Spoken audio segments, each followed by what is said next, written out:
Welcome to Truth for Our Time with your host, Tamara Scott.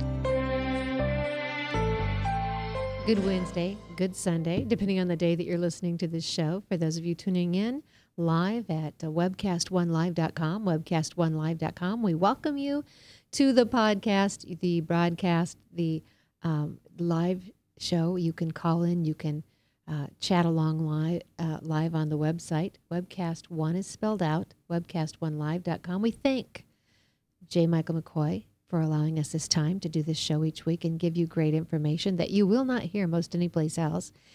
And also then, for those of you on the Sunday show, 99.3, and we thank them for airing this show as well. And I'm getting calls from you who are hearing the show, and I thank you for the kind words and the calls that you're excited to hear the show back on air. I appreciate that very much. Stay tuned. We give you information that you can send to neighbors, to friends, and help educate those around you to make a difference in your community. If God expects you to live through it, He's directed you how to do it. And that's our hope here on Tamara Scott with Truth for Our Time. Joining me today is Jane Robbins, and we're going to get right to Jane. Jane is with American Principles Project. If you've been a follower on this show online, you are no stranger to Jane. She is one of the foremost leading experts on fighting the Common Core and all the reasons we need to do away with the Common Core, an aggressive, overreaching federal program in which Governor Jindal is suing the federal government for their overreach into his state. Appreciate someone with that kind of understanding of a constitution and courage as a leader.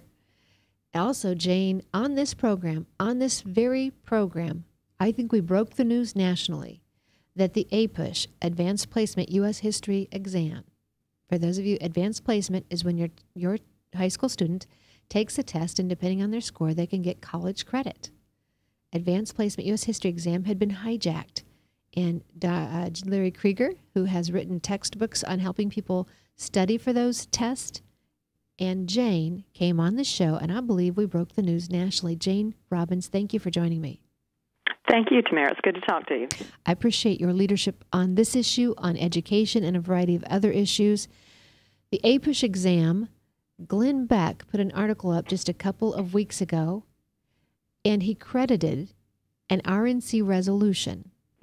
The RNC resolution was asking Congress to cease funding to the College Board, now headed by David Coleman, who was the architect of the Common Core.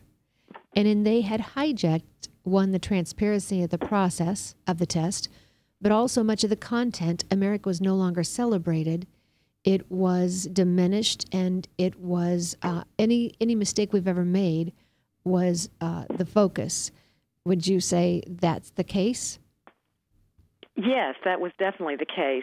When they came out with their new framework, which went into effect a year ago, it was quite different from any history course that you or I or any people in our generation had ever taken, because the focus was on everything wrong about America. Everything was viewed through the lens of race, gender, class, which is the way leftist college professors teach history. So it was quite appalling, actually. And so now we have this exam, and unless our students have been taught in that worldview, they will not pass. So students who actually know real history will not score well on the advanced placement exam.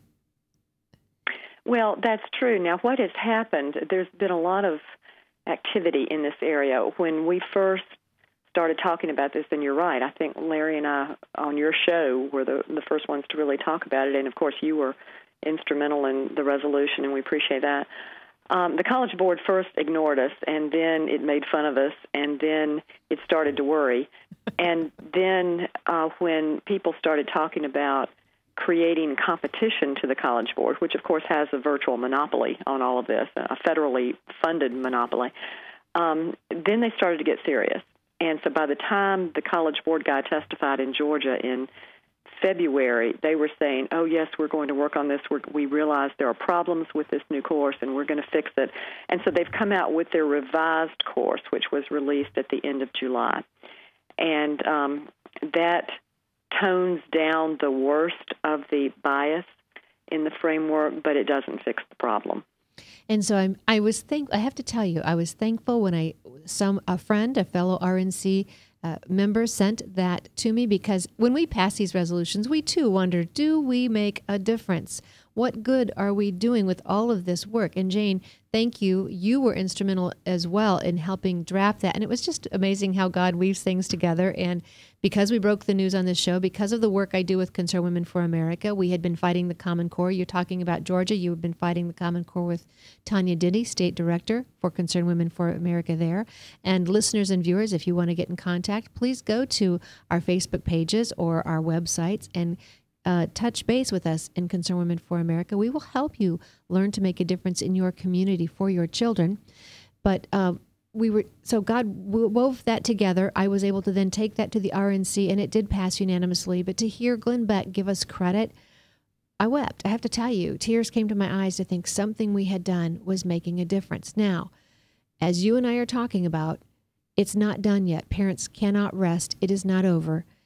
We have, to me, even though we're not thrilled with the changes yet, we're not going to stop, that we have even made the beast slow down. We've created enough of an obstacle that we have a bump in their strategic agenda. That's exactly right. People can make a difference in this kind of thing if they make their voices known, because the education establishment in this country, and the College Board is a massive boulder in the education establishment wall, they have gone for decades with nobody ever really challenging them on things, and so they sort of do what they want. They're absolutely unaccountable. But this is the first time the College Board has ever been challenged. And so what you did, what people around the country did, what the legislators who introduced resolutions and statutes in various states did, really got their attention, because they are terrified of the prospect of competition, because that would really snatch away their golden egg that they have. So what has happened with the APUSH is that that particular course is better now than it was, although it's still, the problem with the so-called revisions is that the textbooks remain the same, the teacher training remains the same, and the teachers have been assured, you don't have to do more professional development. The changes won't be substantial enough that you have to go back to any seminar. So where the rubber meets the road is where the textbooks are being taught in the classroom. And so that course is still a problem. More broadly speaking, the College Board is a problem, because they are revising all of their AP courses, and the ones that are in the humanities, such as the history courses and that kind of thing, are being remodeled exactly the way APUSH was. For example, AP European History goes into effect this month, and if you sit down and read that framework, you think, oh my gosh, this is exactly like the AP U.S. History course, the original one, the one before they revised it. The recent revision. So the College Board has a very left-wing progressive view of things, and they're going to inject that into every course until they get called on it. And so are we going to have to fight a 15-month battle every time a new course comes out to get them to drop back and repair some of the things that they did? That's the problem. The problem is there is no competition for the College Board. We've got to have somebody who does their own courses with their own exams that will be accepted by universities. And there are people having serious conversations about this. So the need for that has not gone away. So I'm talking with Jane Robbins. For those of you who are just listening in, Jane is with the American Principles Project. The American Principles Project has been a leader in good education in fighting the Common Core. And as you're hearing Jane talk about the College Board, Jane, if they need competition, then what can parents do? As many parents are heading back to school, sending kids back to school this fall, what can they do as parents? I think they can demand to see the college or the textbook. They need to see the textbook, and they need to have eye-to-eye contact and a conversation with their teacher to see how the worldview may be slanted of that teacher. Think this through, folks. You would not leave your wedding ring with a stranger. Don't leave your child with someone you don't know that many hours of the day. And then, Jane, what else can we do? You're talking about competition. What does that mean? What does that look like for us as Americans who need to be engaged? People can contact their legislators, contact the people on their state board. I don't know if in Iowa if your state board is elected or appointed.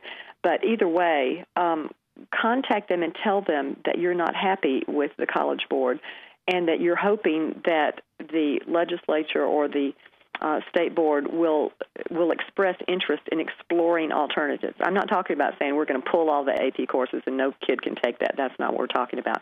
What we're talking about is to express interest in the concept, because who could oppose this? Who could oppose having an alternative there so that states that like the College Board's AP, they can keep that. If they don't like it, they could look at the new course and see what they think about that. And the more states that express an interest in that, whether it could be through a legislative resolution, it could be through a state board resolution, the better the prospects are of getting funding for a competitive company. And those conversations are going on now. Another thing is that I don't know what the Iowa law is about curriculum changes, but it may be that your state board is supposed to sign off on curriculum changes. And if that's the case, or whoever is supposed to sign off, whether it's the district or the state board, every time the College Board revises a course, an AP course, that's a curriculum change. And they should not be allowed to do that without the approval of the people in Iowa who are in charge of your education. So if they're trying to introduce, really what they're trying to do is take over the curriculum in all of the subjects that are that have AP courses, because they're also trying to get more and more kids into AP. So that would mean essentially if you don't have any control over what they're teaching in those courses, then you've lost control of your schools. Absolutely.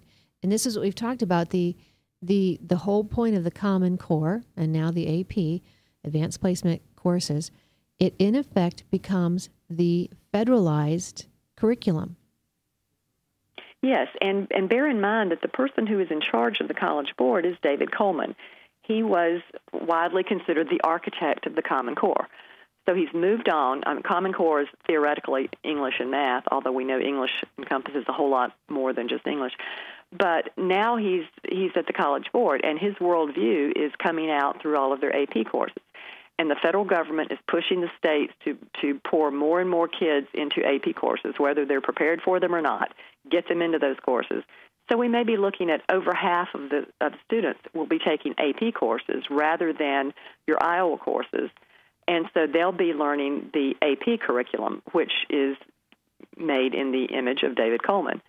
So it's quite a serious problem, and it's something that can only be addressed by having competition, so that the College Board has to be more accountable, and so that states have someplace else to go if they don't like this development.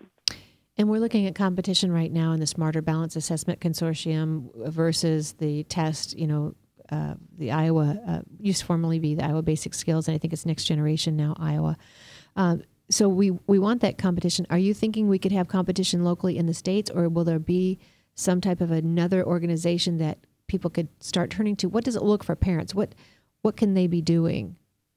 Probably it's going to, at least in the beginning, it's going to look like a company that puts out, it won't be called advanced placement because that's a copyrighted term, but that sort of, accelerated credits, college credits course, like the College Board. It would be a national company, but individual states could look at their program, their courses, and see whether they like that, whether they're interested in doing that. Because when it comes to AP, you've got to have a course and a test that will be accepted by colleges and universities, and that's a big undertaking to develop something that they will sign off on. So it's probably not realistic right now to do this locally, but the idea is to have it done, to have a company that raises money and that actually uses legitimate traditional scholars to come up with a really good, solid course and a good exam.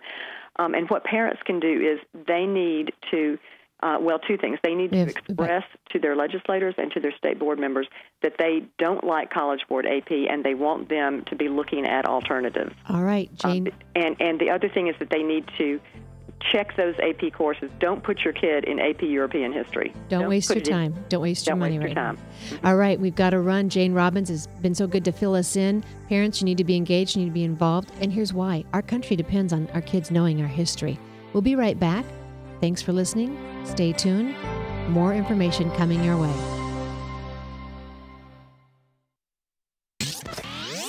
From the RE/MAX Real Estate Concept Studios, this is Webcast One Live.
Credit cards are like grandkids. They love you, sometimes get out of control, and it's fun to get a new one. Who can stop them from piling on? Hi, I'm Tom Coates with Consumer Credit of Des Moines. At the end of the day, you can give these grandkids back if you're stuck paying off bad credit card debt. We can help you put the fun back into using credit cards responsibly.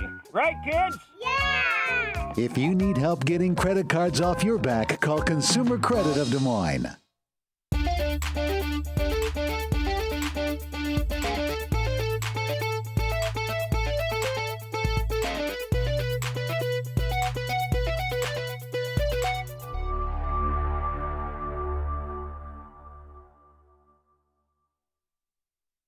Hi, I'm J. Michael McCoy, and about 20 years ago, I went to a used car salesman by the name of John Hewitt. He had a little shop over there on North 2nd Avenue called John's Auto Sales, and I bought a car. I found that experience to be one that I had never had before from a used car salesman. He was honest, he was dependable, he had integrity, and he did what he said he was going to do. Well, over the years, between my kids and grandkids, I purchased 7 vehicles from John's Auto Sales. And last month, I asked him to be a sponsor. I can tell you about their huge selection. I can tell you about their years of experience. I can tell you about their honest integrity. But all I really need to tell you is that I bought 7 cars, and you can trust them. John's Auto Sales, 5435 2nd Avenue, Des Moines. You need a good ride when you hit the trail. Trust the man with the cars, and he goes by the name of Big John. Big John. Big John. From the RE/MAX Real Estate Concept Studios, this is Webcast One Live.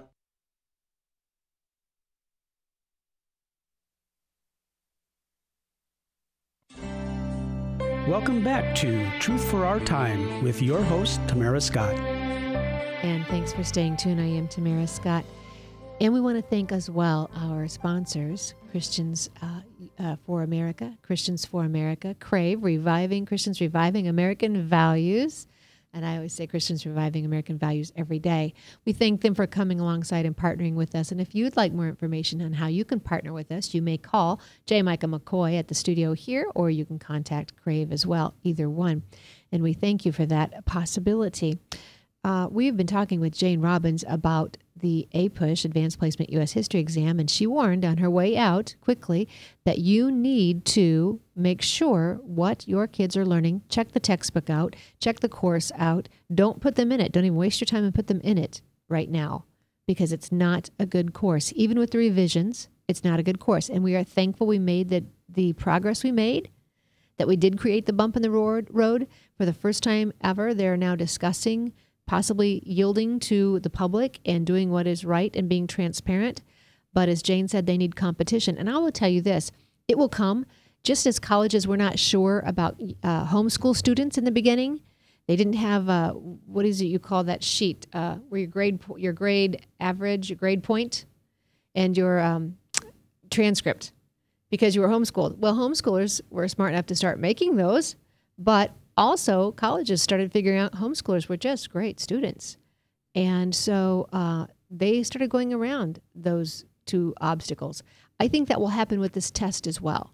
I think when people figure out these tests are so slanted, and the colleges know, the colleges who teach the information sincerely know that it's not a good indicator of knowledge, accurate history, they'll start ignoring these tests as well. And you already hear Jane talking about the competition. Here's why we have to have it. It's not just my worldview or your worldview, but if you don't know accurate history, you won't know the Constitution. And when we have elections like coming up, kids don't recognize good candidates because they've been told the Constitution's outdated, the white man is greedy, capitalism doesn't work, all these falsehoods, so they don't know the truth.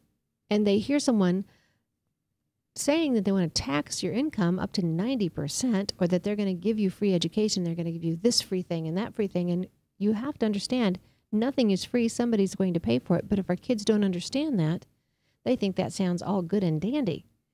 So until we get back into the educational institutions and, frankly, the entertainment industries with accurate history and truth, we're going to struggle with the elections, I fear. We've been talking about education. My next guest, I'm so pleased she called in, is Michelle Crystal. Michelle Crystal has been on this show as well. She's an activist on the Common Core. Michelle Crystal, thank you for taking time to call in on a busy day. Oh, you're welcome. Thanks for having me. So you are not only what people call an activist, and you were just a mom reading the stuff, got involved, went to find out answers that people didn't want to give, and now you're running for school board. Correct. I actually, about 3 years ago, I stumbled upon Common Core, and I did what every mother would do. I did my research. I approached my superintendent, and I am in Adel DeSoto Minburn district. After that, I approached my school board to no avail. With that, I kind of took the airwaves not only with you, but with WHO, and I spoke with legislators down at the Capitol. After that, we were able to meet behind closed doors with the Governor Branstad. After that, to no avail, I talked with the Iowa Board of Education and the Department of Education, and they truly are running everything regarding with education. And they told me, because I was just a mom and not a school board member, that I had no voice at all in what was happening in Iowa's education curriculum. Okay, and hold they on. even stated, okay, go ahead. If we had a sound effects machine, you would hear brakes skidding right there. Oh, exactly. They said to you, you have no voice. You're just a mom. You're not on the school board. They said I'm not on the school board, and they said as long as they've had Iowa Core, which is Common Core, that no school board or superintendent has opposed the Iowa Core.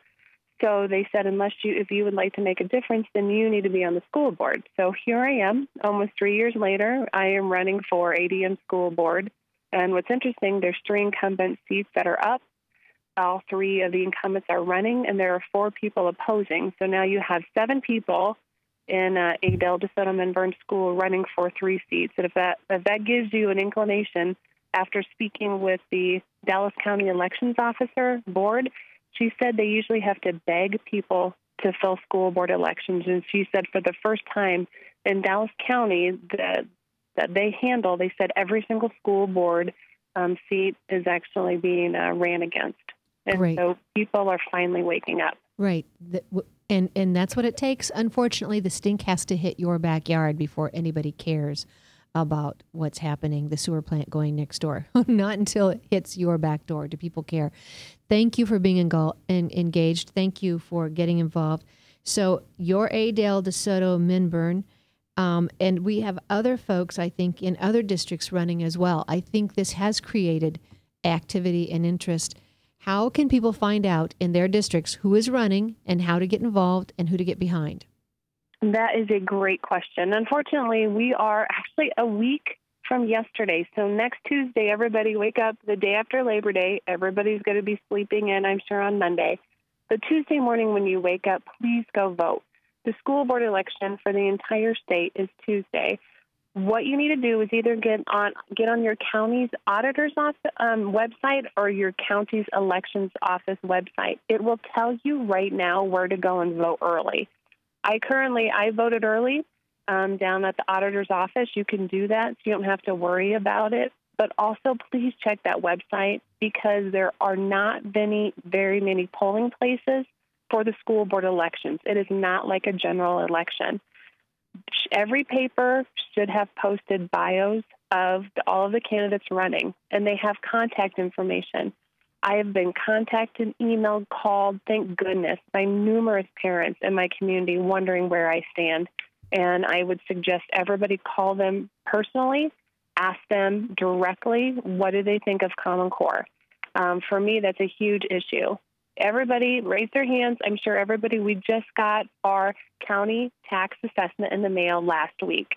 What I ask you to do, either look on the bottom of your stub or turn it around, and it'll actually give you the percentage of your property tax and where it's going. For me in Adel, 64% of my property taxes are going to that school district. So when I go out and knock on doors, people say the school board election doesn't matter. It's just a popularity contest. For me, it's 5 people. So 5 people on an elected board are taking 65% of my property taxes and deciding where to spend it. Let me ask in Waukee, go ahead. Let me ask you a quick question, then we'll get to Waukee. 64% goes to your property tax, and then we have the state tax, because we pay state income tax, and more of your money goes to your school district as well. So it's not only that, but you also have levies and bonds at your school district, so that goes in as well. Plus federal tax. Correct, on the supplemental aid, correct. Oh, my goodness. So the next time, I mean, we really need to figure this out and sort it out for folks when the school boards and the schools and the unions want to fuss about the legislature not giving them money or cutting their funds when they actually got more money for allowable growth. They got an increase, but it wasn't near enough. When you consider they're already getting 64% of your property tax, at least in your district, not to mention our state income tax, our federal income tax, and as you say, levies and bonds. Those folks, schools do not need more money. They need more principal and management. Correct. We definitely, what I ask you to do to find out whoever your school board is and get on their website, just on your school district's website, and it'll give you the minutes to all of the last school board meetings. Now, you can read those minutes.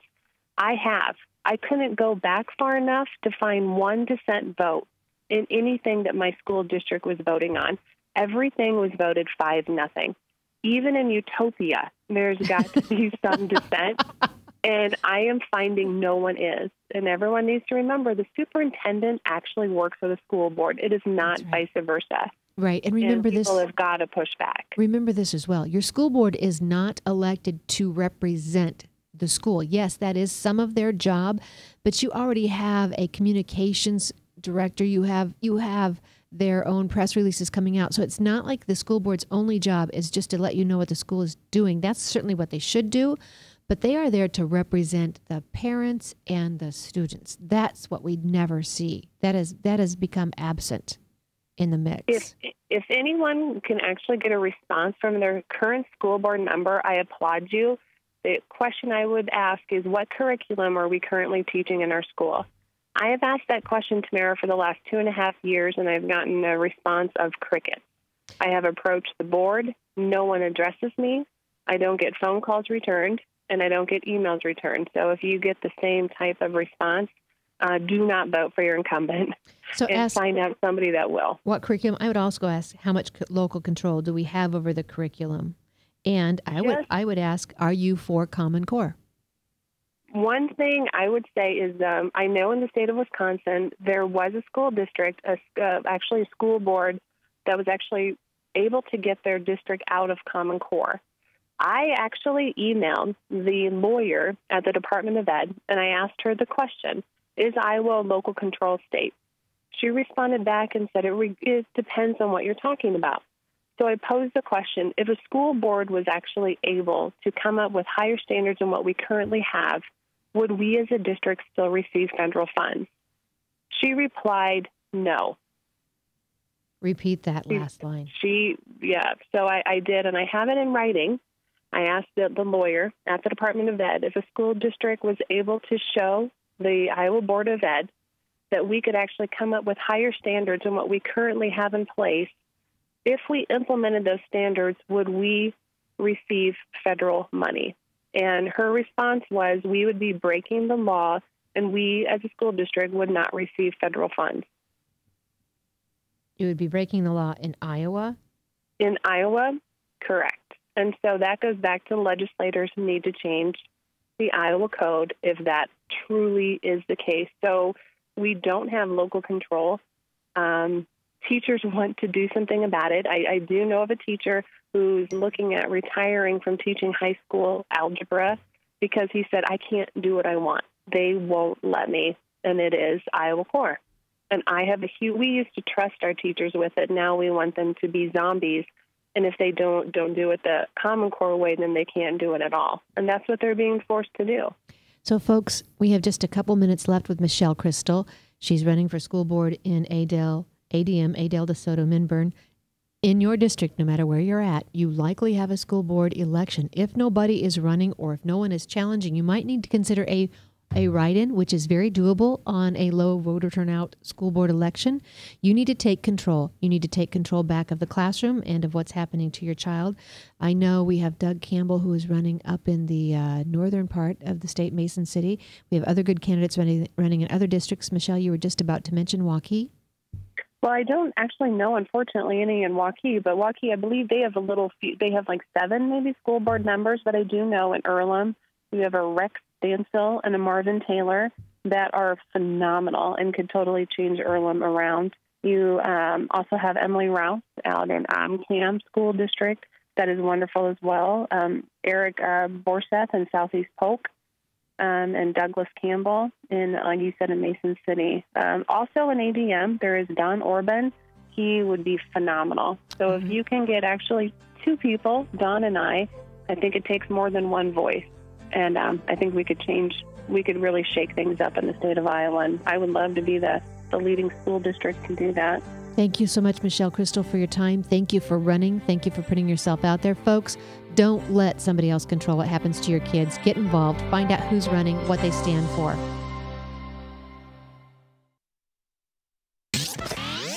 From the RE/MAX Real Estate Concept Studios, this is Webcast One Live. I'm Brian Leach, owner of Service Legends, and my position is Chief Talent Officer. I'm Nicholas Wonderscheid. I am Bernie Hobbs. And I'm the Service Manager. Marketing Director and Client Relations Manager. Everything that we do is about ensuring that we exceed your expectations. Our clients are important to us. 100% satisfaction. We're not just focused on heating and cooling. That's the easiest part of our job, actually, is fixing furnaces and air conditioners. Everyone that we come in touch with, we want to improve lives. Bottom line is, we've got our installation guarantees, 25% energy savings guarantee, comfort guarantee, temperature selection guarantee, property protection guarantee. 100% satisfaction guaranteed, fixed rate or it's free. All of those guarantees are backed up with a 100% money-back guarantee to hold ourselves accountable to making sure that you get what you're after. Just fixing the problem today. If they have another problem 5 days down the road, it's still fixed rate or it's free. We use what's called straightforward pricing. Our technicians are going to give you an exact to-the-penny price on what it's going to take before they move forward with any repair. That way you know what to expect. It's the same price every day. No surprises. If you get off work at 5 o'clock in the afternoon, you come home, you realize that, oh, my furnace is broken. Now you need to call somebody out that night. You shouldn't have to pay more for that. We're guaranteeing service 24/7. We run afternoons, evenings, nights, weekends. We're staffed to work that. Phone rings at 3 in the morning. You'll get one of our representatives answering the phone every time. We're not sending you out to Timbuktu in some call center. It's our Service Legend team members, our mission control team. I'll take a call anytime. And then they answer the phones the same way during the day as they do at night. It's a great day at your service company. How can we make you smile? That's the only way to provide true 24-hour service. When you're able to let somebody actually live in their home safely when they weren't able to do that before, where they don't have to stay up at night and worry about, is the heat going to come back on? Are we going to freeze the pipes? Is the baby in the room next door going to be sick because they got too cold? When you're able to help somebody overcome challenges like that, that's impacting a life. That makes a difference. I get goosebumps thinking about it. I love the team. I love the people that I work with. We have fun, but we work hard. I call them my ambassadors of legendary service. If you could just envision what that is, that's who we're sending to your home. They literally will call in, pick up the phone and call and say, hey, I want to talk to your manager. And I get on the phone, they're like, that technician that was at my house was the greatest technician ever. That's cool to me. We want to brighten people's days. Every person that we have going into the house has gone through an extensive background check. Drug testing. We have a very thorough interview process that 1 out of 140 people make it through. If we promise you something, that's what you're going to get, no matter what. We're here when you need us to protect the safety and comfort of your family. If you're not happy, we're gonna make it right. If we're willing to put 100% money back guarantee on what we do. What type of work do you think we do? Give us a call. We're there for you 24/7, 365 days a year. Enough said.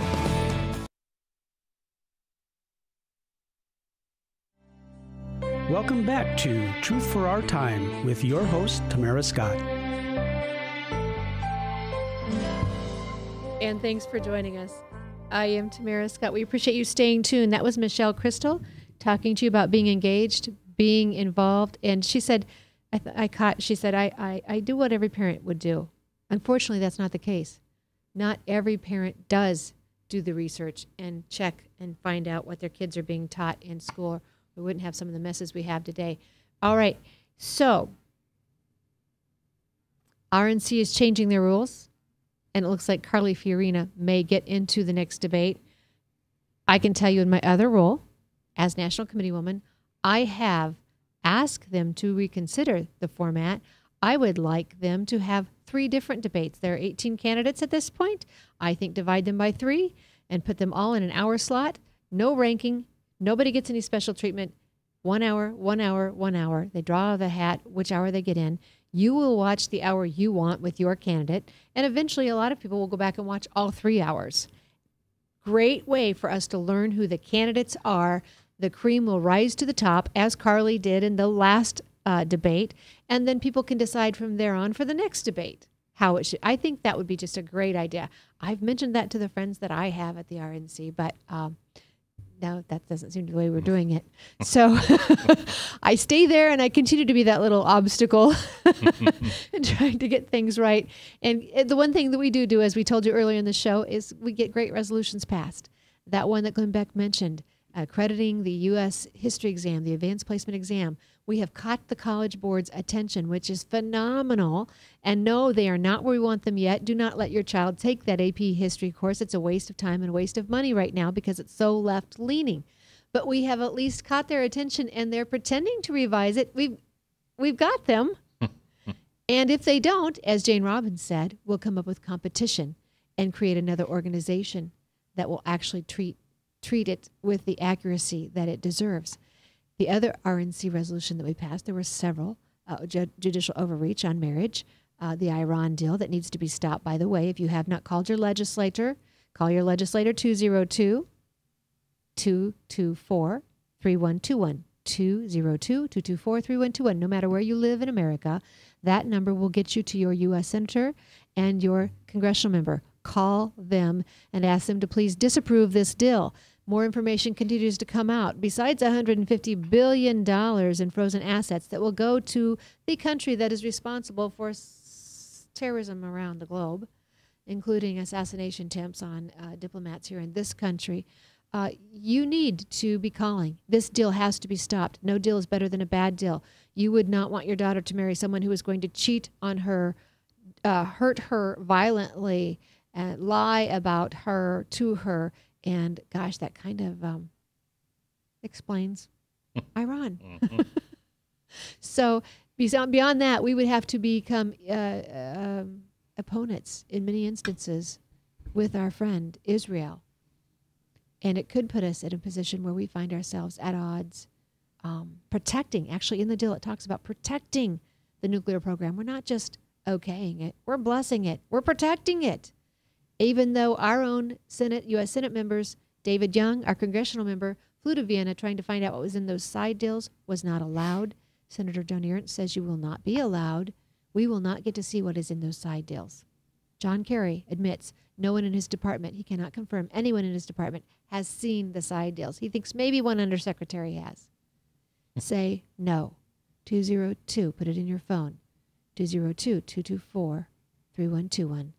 Call that phone number for any U.S. Senator or congressional member and tell them this is too much at stake. No on a bad Iran deal that will likely start an arms race and already has in an unstable region. All right. One of the other resolutions we passed was the RNC resolution on life. And this is why I'm there, to do what little I can to make a difference. And I was able to get this paragraph in here with the help of one of my guests from the show, Dr. David Prentice, who does research on fetal tissue in the womb, but never from elective abortions. And so here's the paragraph. The Republican National Committee calls on all branches of the United States government, including National Institutes of Health and state governments, to cease funding in the use of research of these illegally and unethically obtained human organs and tissues obtained through elective abortions. So, you know why you have to have that?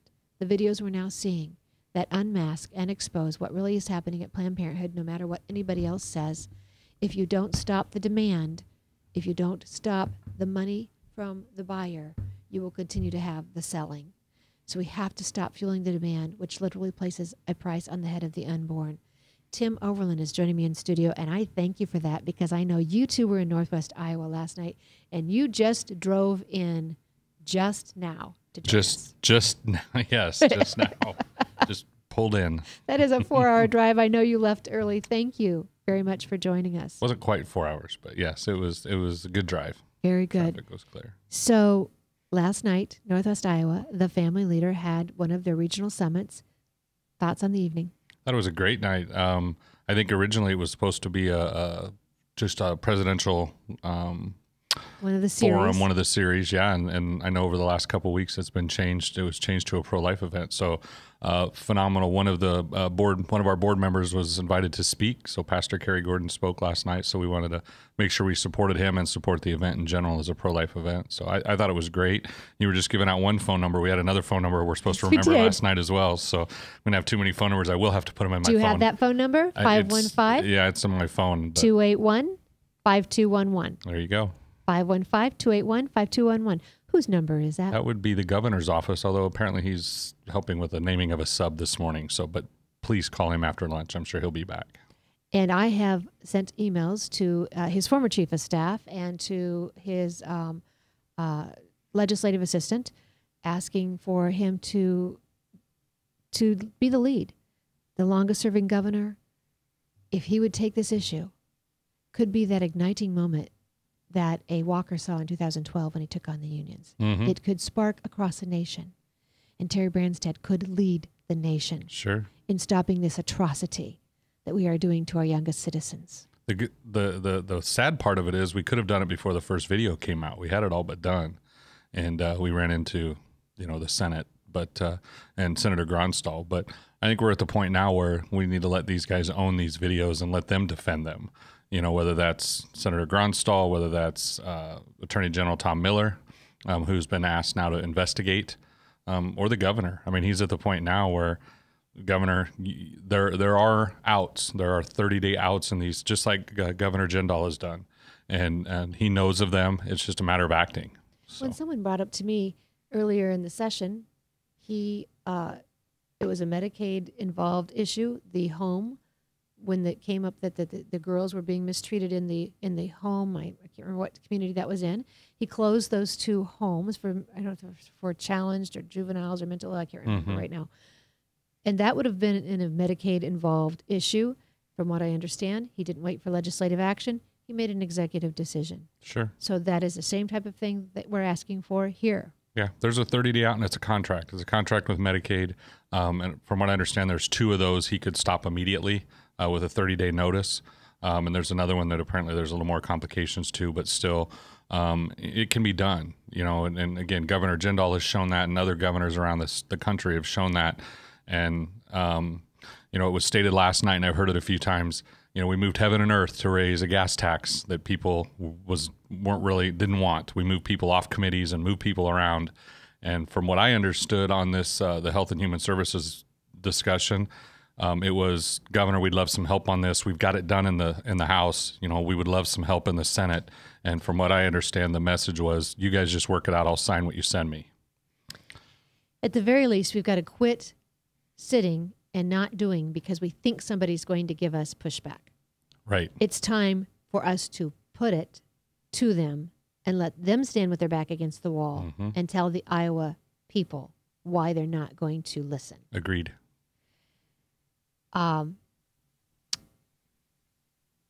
Okay, so you're with Personhood. Yep, Personhood, Iowa.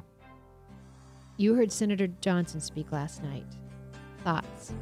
I was great. I know Senator Johnson has done a lot of work in the life area, but to my knowledge, this is the first time I've heard him say anything that would remotely sound, pro-personhood or to that model. Okay. And so I just realized we've got to go to break. I just checked, but thank you so much, Ryan, for keeping me on my toes. We're going to be From the RE/MAX Real Estate Concept Studios, this is Webcast One Live. Credit cards are like grandkids. They love you, sometimes get out of control, and it's fun to get a new one. Who can stop them from piling on? Hi, I'm Tom Coates with Consumer Credit of Des Moines.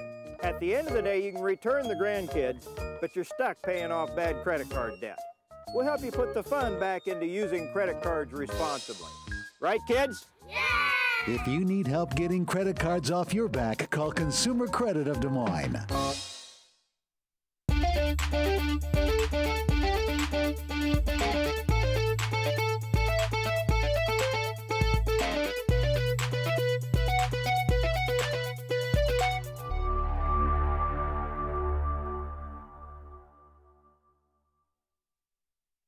Hi, I'm J. Michael McCoy, and about 20 years ago, I went to a used car salesman by the name of John Hewitt. He had a little shop over there on North 2nd Avenue called John's Auto Sales, and I bought a car. I found that experience to be one that I had never had before from a used car salesman. He was honest, he was dependable, he had integrity, and he did what he said he was going to do. Well, over the years, between my kids and grandkids, I purchased 7 vehicles from John's Auto Sales. And last month, I asked him to be a sponsor. I can tell you about their huge selection. I can tell you about their years of experience. I can tell you about their honest integrity. But all I really need to tell you is that I bought 7 cars, and you can trust them. John's Auto Sales, 5435 2nd Avenue, Des Moines.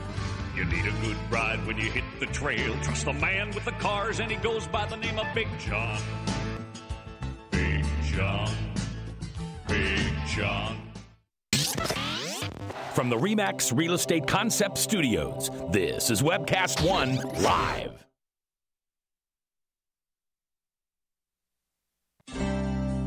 Welcome back to Truth for Our Time with your host, Tamara Scott.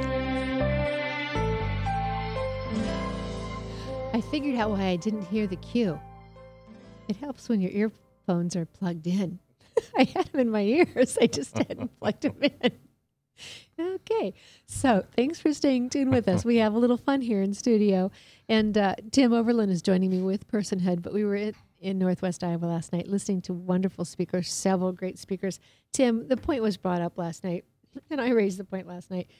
Planned Parenthood, $1.4 million, according to Susan B. Anthony's 2014 report, actually from Planned Parenthood, to $1.4 million a day in taxpayer dollars, 127 in excess revenue, which we would call a profit. Right.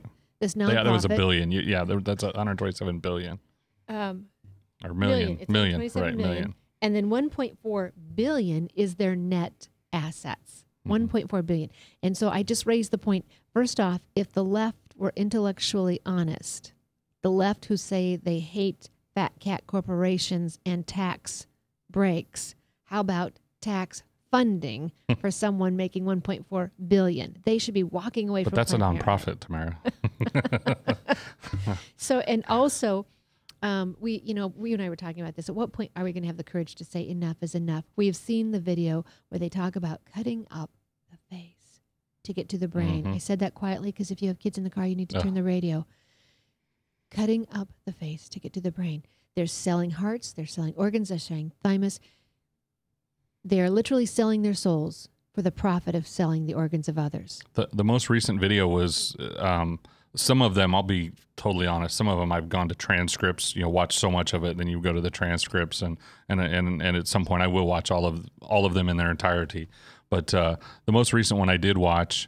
It was interesting listening to the 2 corporations that get the body parts from Planned Parenthood as they were fighting over, they've got insiders, and it was just, these 2 evil, it's like, which bad guy do you root for or root against? It was really, unsettling.